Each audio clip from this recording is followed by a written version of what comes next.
तो आज का सेशन हम लोग स्टार्ट कर लेते हैं। आज के सेशन में हम लोग इथेनोइक एसिड के बारे में पढ़ने वाले हैं। प्लीज सारे बच्चे यहाँ पे अटेंशन अब दे दो, ठीक है। आपस में बातें नहीं करनी है। 40 से 45 मिनट की क्लास अब बची हुई है, आधे घंटे की क्लास बची हुई है। सारे बच्चे यहाँ पे ध्यान देंगे, जो भी डाउट आएगा पूछो पूछो, ठीक है। तो आज हम लोग इथेनोइक एसिड के बारे में पढ़ने वाले हैं। इसका जो कॉमन नेम है वो एसिटिक एसिड है। केमिकल फॉर्मूला क्या है? तो CH3COOH है, ठीक है। और ये जो इथेनोइक एसिड है किस ग्रुप का कंपाउंड है? तो कार्बोक्सिलिक एसिड के ग्रुप का कंपाउंड है। एसिटिक एसिड कहां पाया जाता है? तो लिखा हुआ है acetic acid is present in many fruits and shortest of fruits, ठीक है। Is because of this acid, इसी यही जो एसिड है ये सारे सिट्रस फ्रूट्स में पाया जाता है। हर एक खट्टी, चाहे नींबू ले लो चाहे संतरा ले लो, इन सब में क्या है? एसिटिक एसिड पाया जाता है, ठीक है। अब एसिटिक एसिड के फिजिकल प्रॉपर्टीज के बारे में समझते हैं। So ethanoic acid is the colourless liquid and has sour in test. इसका कलर कैसा है? तो कलरलेस है, और टेस्ट में कैसा है? तो सार है। It is miscible with the water in all the proportions. ये वाटर में क्या है? मिक्सेबल है, किसी भी क्वांटिटी में आप वाटर में इसको मिक्स कर सकते हैं। Boiling point is higher than the corresponding alcohol. corresponding alcohol से इसका बॉइलिंग पॉइंट क्या है? हाई होगा। जैसे कि आपका यहाँ पे इथेनोइक एसिड है तो इथेनॉल से इसका बॉइलिंग पॉइंट क्या होगा? हाई होगा, क्योंकि इथेनोइक एसिड के corresponding जो अल्कोहल है वो इथेनॉल है, ठीक है। ऑन कूलिंग प्योर, ये वाला क्वेश्चन एक बार पूछा जा चुका है, इसको अंडरलाइन कर लेंगे हम लोग। On cooling pure ethanoic acid is frozen to form ice like flakes and they look like glacier, so it is called the glacial acetic acid. इसीलिए इसको ग्लासिकल एसिटिक एसिड भी हम लोग कहते हैं, ठीक है। ये बुक में भी मेंशन है, इसको याद रखना है सारे बच्चों को, ठीक है। अब हम लोग चलते हैं केमिकल प्रॉपर्टीज के बारे में पढ़ते हैं। तो इथेनोइक एसिड एक वीक एसिड है, but it turns blue litmus floret. लेकिन ये ब्लू लिटमस को क्या होगा? क्या करेगा? रेड कलर में चेंज कर देगा। रिएक्शन विथ मेटल, तो इससे भी पहले हमने एसिड का रिएक्शन मेटल के साथ पढ़ा था। तो जब भी एसिड मेटल के साथ रिएक्ट करता है तो क्या बनाता है? सॉल्ट बनाता है और हाइड्रोजन गैस रिलीज होता है। तो इसी तरीके का यहाँ पर भी रिएक्शन होगा। एसिटिक एसिड से जब जिंक रिएक्ट करेगा तो हमारा यहाँ पे जिंक इथेनोएट बनेगा, और यहाँ पे हाइड्रोजन गैस क्या होगा? रिलीज होगा। ये हमारा सॉल्ट, ठीक है। इसी तरीके से एसिटिक एसिड का रिएक्शन अगर सोडियम के साथ कराओगे तो सोडियम इथेनोएट बनेगा, और यहाँ पे हाइड्रोजन गैस रिलीज होगा, तो ये हमारा सॉल्ट हो गया, ठीक है। तो ये वाली रिएक्शन हम लोग ने पहले भी एसिड्स बेसिस एंड सॉल्ट्स में पढ़ रखा है, ठीक है। इसके बाद एक और भी रिएक्शन पढ़ा था, एसिड का रिएक्शन पढ़ा था मेटल कार्बोनेट के साथ। मेटल कार्बोनेट के साथ रिएक्शन पढ़ा था, और वहां पे क्या बन रहा था? तो मेटल कार्बोनेट में हमारा सॉल्ट बन रहा था, कार्बन डाइऑक्साइड गैस बन रहा था, और साथ में वाटर मॉलिक्यूल्स भी बन रहा था। तो कुछ इसी तरीके का यहाँ पर भी रिएक्शन होने वाला है। सो यहाँ पे देख रहे हो कि एसिटिक एसिड सोडियम कार्बोनेट के साथ रिएक्ट करके सोडियम इथेनोएट बना रहा है, साथ में कार्बन डाइऑक्साइड गैस रिलीज हो रहा है, और वाटर के भी मॉलिक्यूल्स बन रहे हैं, ठीक है। सोडियम हाइड्रोजन कार्बोनेट के भी साथ सेम टाइप ऑफ रिएक्शंस होता है, पहले भी पढ़ रखा है। ये सारी चीजें हम लोगों ने चैप्टर नंबर 2 में भी पढ़ रखी है। सो अगर एसिटिक एसिड का रिएक्शन सोडियम हाइड्रोजन कार्बोनेट के साथ करवाओगे तो फिर से CH3COONA बनेगा, कार्बन डाइऑक्साइड गैस रिलीज होगा, और यहाँ पे वाटर के मॉलिक्यूल्स भी बनेंगे। तो ये सारे रिएक्शंस नए रिएक्शंस नहीं है, ये रिएक्शंस इस टाइप के रिएक्शंस हम लोगों ने पहले पढ़ रखा है।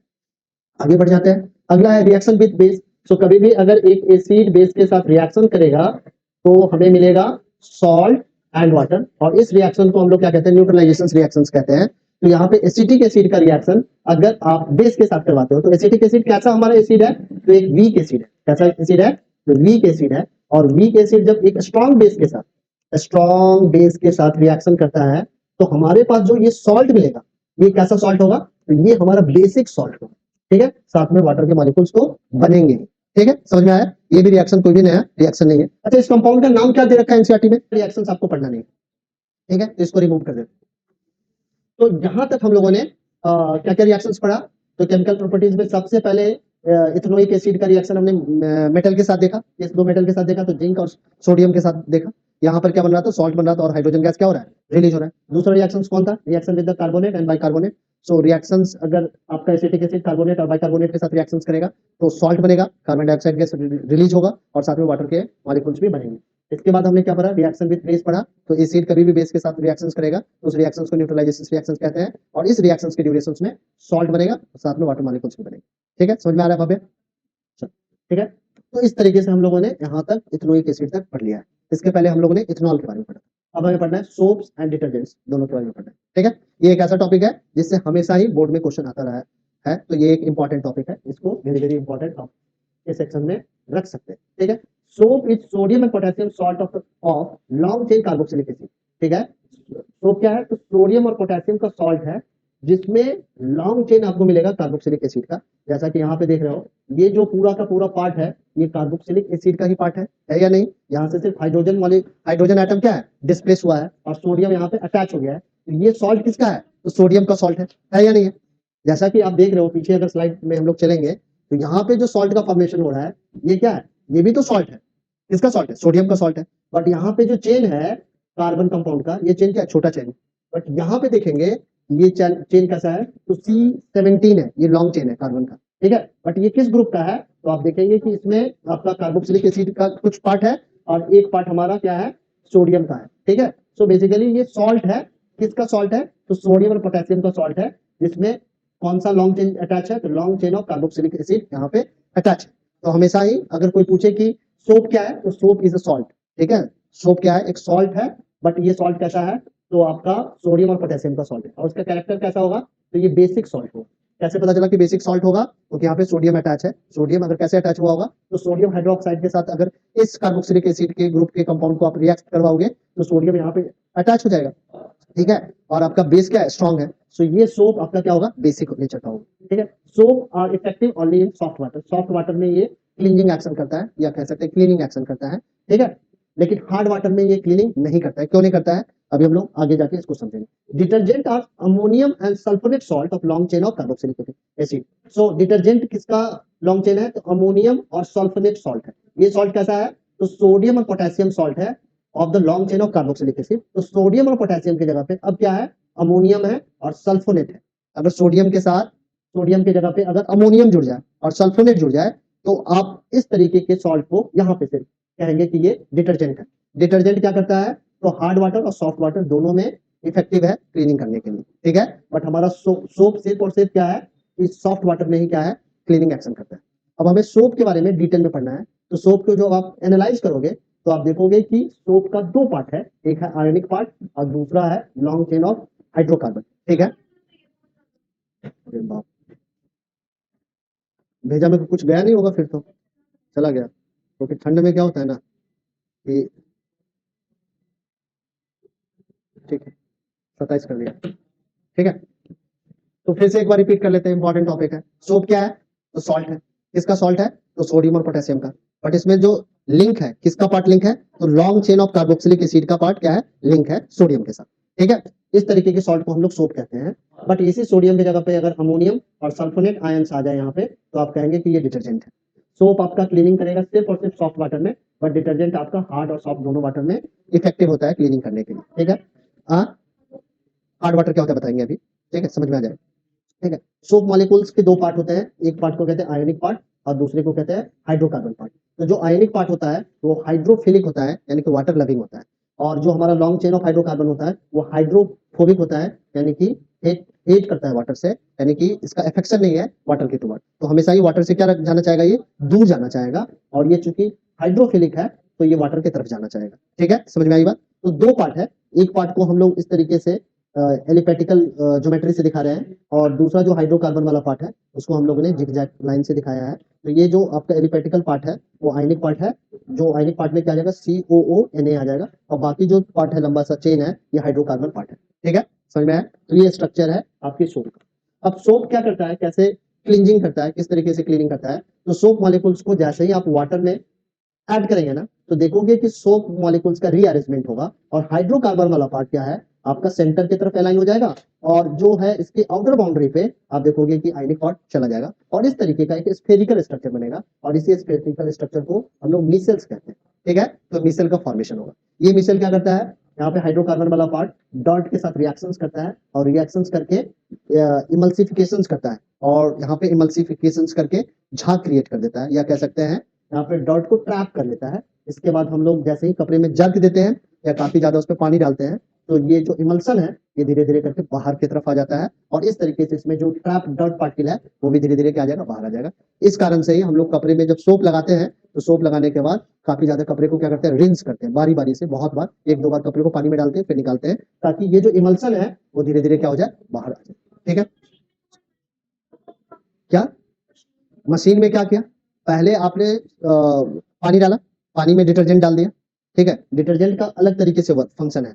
बट सोप इस तरीके का मिसल, मान लो कि सोप आपने डाला, जैसे वुलन क्लोथ्स होते हैं ना, तो उसमें सोप डालते हैं आप, लिक्विड सोप आता है ना, ठीक है, वो डाला जाता है क्योंकि वो थोड़ा सा सॉफ्ट होता है, ठीक है। तो सोप के मॉलिक्यूल्स अपने आप को रीअरेंज करके इस तरीके का स्फेरिकल ज्योमेट्री बनाएंगे, और इसी स्फेरिकल ज्योमेट्री को हम लोग क्या कर रहे हैं, मिसेल्स करते हैं। अब सेंटर की तरफ क्या है, हमारा हाइड्रोकार्बन पार्ट है, और जो हमारा आयनिक पार्ट है वो स्फीयर की तरफ होगा। ये क्यों ऐसा रीअरेंजमेंट होता है, क्योंकि इसका आयनिक पार्ट क्या है, वाटर लविंग है, और जो हाइड्रोकार्बन पार्ट है वो हाइड्रोफोबिक है। तो हाइड्रोफोबिक के कारण वो वाटर से दूर जाना चाहता है, तो वो डर्ट के साथ क्या कर देता है, रिएक्शंस कर लेता है, और डर्ट को क्या करेगा, ट्रैप करेगा, इमल्सन का क्रिएशन करेगा। उसी इमल्सन्स में डर्ट क्या हो जाता है, ट्रैप हो जाता है। अब क्या है, तेजी से आप कपड़े को अगर रिंस करते हैं, ऐसा तो नहीं कि कपड़े को घुमाया धीरे धीरे करके तो इमल्सन क्रिएट हुआ, इसके बाद क्या होता है, फिर से उसमें पानी आता है और उसको क्या करता है, रिंस किया जाता है। जब रिंस करेंगे बारी बारी से पानी से, तो ये यही इमल्सन क्या होगा, कपड़े से बाहर आएगा, जैसा कि यहाँ पे बनाया है, और ये जब बाहर आएगा तो इसके साथ साथ डर्ट भी क्या होगा, बाहर आ जाएगा। तो इस तरीके से क्लींजिंग एक्शन करता है हमारा सोप, ठीक है। इसके लिटरेचर के में चलते हैं, तो when soap is dissolved in water, it forms spherical structures called micelles. In each micelle, the soap molecules are arranged radially such that the hydrocarbon part is toward the center and the ionic part is toward the outside. The hydrocarbon part dissolves the dirt, oil, and grease and form an emulsion at the center of the micelles, which can be washed away by water. जिसको आप क्या कर सकते हैं, पानी से धो के बाहर निकाल सकते हैं, और इसी इमल्सन में आपका क्या है, सारा डर्ट वगैरह क्या है, ट्रैप हो जाता है।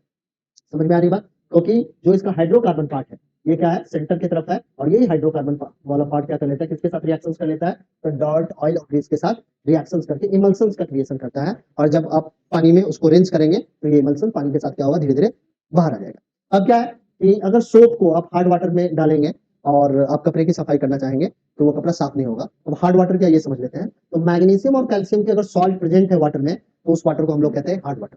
समझ में आया? किसका, हार्ड वाटर में, तो हार्ड वाटर आपका प्योर नहीं है, सिर्फ और सिर्फ वाटर के ही मॉलिक्यूल्स नहीं है, उसमें क्या है, मैग्नीशियम और कैल्शियम के सॉल्ट भी प्रेजेंट है। तो इस तरीके के वाटर को कहते हैं हार्ड वाटर। मिनरल वाटर हमारा हार्ड वाटर नहीं है। रिवर वाटर हमारा मैग्नीशियम और कैल्शियम का सॉल्ट थोड़ी होता है। अगर उसमें मैग्नीशियम और कैल्शियम का सॉल्ट अवेलेबल है, ठीक है ना, तो उस वाटर को हम लोग हार्ड वाटर कहते हैं। जो हमारा रिवर का वाटर है उसमें तो मिनरल्स होते हैं, बट इस तरीके के मैग्नीशियम और कैल्शियम के सॉल्ट नहीं होते वहां पे, ठीक है। बट ओशियन का जो वाटर होता है, ठीक है ना, उसमें हार्डनेस पाया जाता है, वो हार्ड होता है क्योंकि उसमें मैग्नीशियम और कैल्शियम के सॉल्ट होते हैं। तो जिस वाटर के मॉलिक्यूल्स में आपको मैग्नीशियम और कैल्शियम के भी सॉल्ट अवेलेबल है in the water, then that type of water is called hard water. तो हार्ड वाटर सोप के साथ क्लीनिंग एक्शन नहीं करता है, वहां पे आप कपड़े साफ जब अगर सोप से करना चाहेंगे तो सफाई नहीं हो पाएगी। क्यों नहीं हो पाएगी, क्योंकि वहां पे स्कम का क्रिएशन हो जाता है। जो आपका हाइड्रोकार्बन पार्ट है वो आपके ऑयल और डर्ट के साथ रिएक्शंस नहीं करके मैग्नीशियम और कैल्शियम के सॉल्ट के साथ रिएक्शन करता है, और रिएक्शंस करके स्कम का फॉर्मेशन करता है, बनाता है, इनसॉल्युबल प्रोडक्ट बनाता है जिसको स्कम कहते हैं। And this scum create the difficulty in cleansing action, और ये क्लींजिंग एक्शन में क्या करता है, डिफिकल्टी पैदा करता है, ठीक है। पूछा भी गया है कि क्यों आपका सोप जो है हार्ड वाटर में क्लींजिंग एक्शन नहीं देता है, क्या करता है, तो आप लिखेंगे कि जो सोप के मॉलिक्यूल्स होते हैं वो मैग्नीशियम और कैल्शियम के सॉल्ट के साथ रिएक्शंस करते हैं, और रिएक्शंस करके इनसॉल्युबल प्रोडक्ट बनाते हैं जो जिसको स्कम कहते हैं, और ये स्कम क्या करता है, क्लींजिंग एक्शन में डिफिकल्टी क्रिएट करता है, जिस कारण से हार्ड वाटर में सोप क्या करता है, कपड़े को साफ नहीं कर पाता है, ठीक है। By the use of the detergent insoluble scum is not formed with the hard water and the clothes get clean effectively, but detergent के केस में क्या हो रहा है कि स्कम का फॉर्मेशन ही नहीं होता है, क्योंकि डिटर्जेंट हमेशा ही ऑयल और डर्ट के ही रिएक्शंस करता है। ये हार्ड वाटर में प्रेजेंट जो भी सॉल्ट है उसके साथ रिएक्शंस नहीं करता है, क्योंकि इसके मॉलिक्यूल्स क्या है, अलग तरीके के हैं, और सोप के मॉलिक्यूल्स क्या है, कुछ अलग तरीके के। समझ में आया या नहीं आया? अब कोई पूछे कि हार्ड वाटर क्या है, तो कहोगे कि अगर वाटर में मैग्नीशियम और कैल्शियम के सॉल्ट प्रेजेंट है, then such a type of water is known as hard water. और हार्ड वाटर में आपका सोप क्या है, क्लीनिंग नहीं करेगा, क्लोथ का क्लीन नहीं करेगा। क्यों नहीं करेगा, since the molecules of the soap react with the salt of the magnesium and calcium and form the insoluble product, and that insoluble product is known as scum, and that scum creates difficulty in cleansing action, ठीक है। समझ में आया? Scum magnesium और calcium के salt के साथ जब सोप मॉलिक्यूल्स रिएक्शंस करेगा तो कुछ इनसॉल्युबल प्रोडक्ट बनते हैं, उसी इनसॉल्युबल प्रोडक्ट को हम लोग स्कम कहते हैं, ठीक है। समझ में आई बात या नहीं आई? सोप का मॉलिक्यूल्स मैग्नीशियम और कैल्शियम के सॉल्ट के साथ रिएक्शंस करेगा, रिएक्शंस करेगा तो कुछ ना कुछ प्रोडक्ट तो बनेगा ना। दो केमिकल अगर आपस में रिएक्शंस कर रहे हैं तो कुछ तो बनेगा नया। तो वो जो नया सब्सटेंस बनता है, वो नया सब्सटेंस वाटर में क्या होता है, इनसॉल्युबल होता है, और वो क्लींजिंग एक्शन को क्या करता है, इंटरप्ट कर देता है, रोक देता है, या उसमें क्या करता है, विघ्न बाधा डालता है, डिफिकल्टीज पैदा कर देता है, जिस कारण से सोप हार्ड वाटर में कपड़े को क्लीन नहीं कर पाता है। बट डिटर्जेंट हमारा हार्ड वाटर में भी कपड़े को साफ कर सकता है। क्यों साफ कर सकता है, क्योंकि जो डिटर्जेंट के मॉलिक्यूल्स हैं वो मैग्नीशियम और कैल्शियम के सॉल्ट के साथ रिएक्शंस नहीं करते, ठीक है। अगर कोई पूछे कि किस तरीके से सोप वाटर में क्लींजिंग एक्शन करता है या किस तरीके से क्लोथ को क्लीन करता है, तो आप लिखेंगे कि when we add the soap molecules in the water, its molecules get rearranged, and due to the rearrangement of soap molecules, there is a formation of spherical structure, and this spherical structure is known as micelles. ठीक है ना, micelles के centre की तरफ hydrocarbon part होते हैं और sphere इसके आउटर बाउंड्री पे क्या होता है, हमारा आयनिक पार्ट होता है। तो हाइड्रोकार्बन पार्ट हमारे ऑयल और डर्ट के साथ रिएक्शंस करके क्या फॉर्म करते हैं, इमल्सन का फॉर्मेशन करते हैं, और इसी इमल्सन के अंदर में हमारा ऑयल डर्ट क्या होता है, ट्रैप रहता है, फंसा हुआ रहता है। और जब पानी आप डालते हो कपड़े पे तो धीरे धीरे करके इमल्सन क्या होता है, बाहर आता है कपड़े से, और इसके साथ साथ हमारा ऑयल और डर्ट और ग्रीस के भी मॉलिक्यूल्स क्या हो जाते हैं, बाहर आ जाते हैं, और कपड़ा हमारा क्या हो जाता है, साफ हो जाता है। ठीक है, बट ये जो सफाई है ये सिर्फ और सिर्फ हमारा सोप सॉफ्ट वाटर में ही कर सकता है, ऐसे वाटर में जिसमें कैल्शियम और मैग्नीशियम के सॉल्ट अनअवेलेबल होते हैं। बट किसी वाटर में अगर कैल्शियम और मैग्नीशियम के सॉल्ट अवेलेबल है तो इस तरीके के वाटर मॉलिक्यूल्स को हम लोग, या इस तरीके के वाटर को हम लोग क्या कहते हैं, हार्ड वाटर कहते हैं। और यहाँ पे सोप मॉलिक्यूल्स हमारा क्लींजिंग एक्शन नहीं करता है या क्लीन क्लोथ को नहीं कर पाता है। क्यों नहीं कर पाता है, क्योंकि हमारा जो सोप के मॉलिक्यूल्स होते हैं वो कैल्शियम और मैग्नीशियम के सॉल्ट के साथ रिएक्शंस करके इनसॉल्युबल प्रोडक्ट बनाते हैं, जिनको हम लोग एस्कम कहते हैं। और ये एस्कम क्या करता है, it creates the difficulty to clean the cloth. ठीक है ना, समझ में आ गई बात। तो यहाँ तक हम लोगों ने पढ़ लिया है, और ये सबसे लास्ट टॉपिक था हमारे कार्बोनेट्स कंपाउंड का। तो कार्बोनेट्स कंपाउंड का आज टॉपिक पूरा का पूरा कवर हो गया है। अब हम लोग इसके क्वेश्चन आंसर करते हैं। ठीक है, तो एनसीईआरटी बुक सारे बच्चे खोल लो और फिर हम लोग क्वेश्चन आंसर